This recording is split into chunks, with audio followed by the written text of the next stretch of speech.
Il a fallu quelques secondes à ces joyeux spermatozoïdes pour s'introduire dans le corps de la femme. Mais pour se former, ça a été bien plus long, près de 90 jours de préparation. Première étape, la maturation. Pendant 74 jours, le capital génétique de l'homme se concentre dans ses cellules pour former les têtes des spermatozoïdes. Mais une tête ne suffit pas, ils doivent aussi se doter de moyens de locomotion.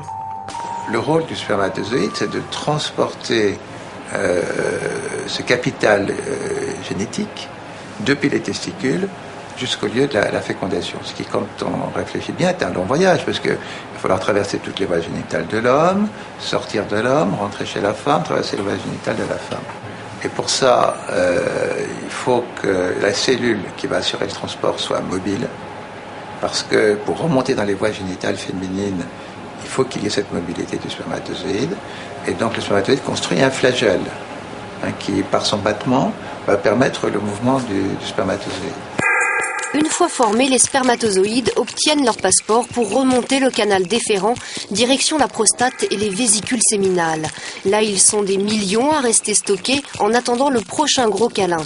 Enfin, les spermatozoïdes peuvent se mélanger aux sécrétions séminales et celles de la prostate pour former le sperme, et c'est l'éjaculation.